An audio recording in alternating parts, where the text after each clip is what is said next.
سوال تھا کہ WC ایسی ہے جس کا رخ کعبۃ اللہ کی جانب ہے،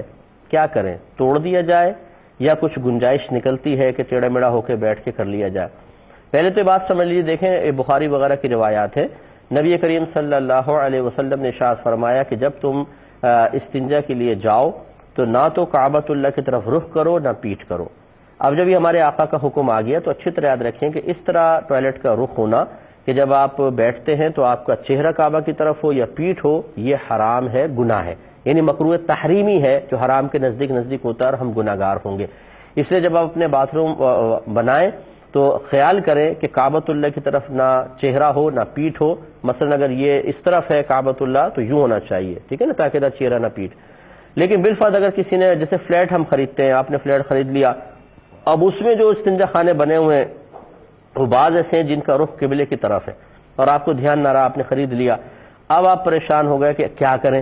اس کو توڑ نہیں سکتے کیونکہ دھمک یہ وہ، پھر پورے پائپ لائن، بڑے مسائل ہوتے ہیں۔ ایسی صورت میں یاد رکھیں کہ جو بھی وہاں بیٹھے سب کو یہ مسئلہ معلوم ہونا چاہیے، جتنے عاقل بالغ ہیں، نابالغ بچوں کا تو خیر مسئلہ نہیں ہے، وہ مکلف نہیں ہوتے، لیکن جتنے عاقل بالغ ہیں وہ اس طرح بیٹھیں کہ سیدھا رخ کعبۃ اللہ کی طرف نہ ہو، تھوڑا سا ٹیڑھا ہو کے بیٹھیں، ٹھیک ہے نا۔ ویسے تو دیکھیں جب ہم نماز پڑھتے ہیں تو اس کے لیے فقہا نے ضرور فرمایا کہ اگر آپ سیدھے کھڑے ہوئے ہیں ایک لائن یوں کھینچ دیں، مثال کے طور پہ ایک سیدھی لائن کھینچ دیجئے، اب ایک ان دونوں کے درمیان ایک لائن یوں اور ایک لائن یوں، اب یہ جو یہ بنا ہے نا، یہ 45 کا اینگل ہے دونوں طرف،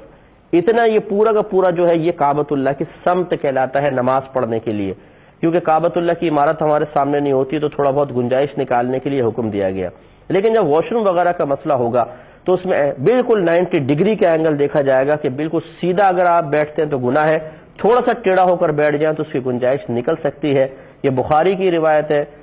میں نے اس کو بیان بھی کیا تھا درس بخاری میں کہ صحابہ کرام علیہم رضوان فرماتے ہیں کہ ہم ایک علاقے میں گئے تو وہاں کے اکثر استنجا خانوں کا رخ کعبۃ اللہ کی طرف تھا تو ہم تھوڑا سا ٹیڑھا ہو کر بیٹھا کرتے تھے، تو اس لیے یہ خود حدیثوں سے ثابت ہوا، صحابہ کے عمل سے ثابت ہوا کہ جب وہ گئے اور اس طرح کے انہوں نے ایسے معاملات دیکھے ہیں تو تھوڑا سا اپنے رخ کو ٹیڑھا کر لیا ہے۔ یقینی سی بات ہے کوئی یوں تو بالکل بیٹھ نہیں سکتا، تھوڑا سا ٹیڑھا ہی بیٹھے گا، تو یہ کر کے کریں۔ اور بہتر یہ ہے کہ اگر آپ کا اپنا ذاتی مکان ہے، فلیٹ وغیرہ سسٹم نہیں ہے اور آپ اس کو توڑوا سکتے ہو تو توڑ کر اس رخ بنوائیے، کعبۃ اللہ کی طرف رخ یا پیٹھ نہ ہو۔ لیکن جو مہمان وغیرہ آئیں گے وہ پھر رعایت نہیں کر سکیں گے، ہر ایک کو بتانا بھی مناسب نہیں لگتا ہے بسا اوقات، تو پھر وہ گناہ گار ہوں گے اور اس کی وجہ آپ بنیں گے۔ اسے تھوڑی سی اس تمام تفصیل پر توجہ کر لی جائے۔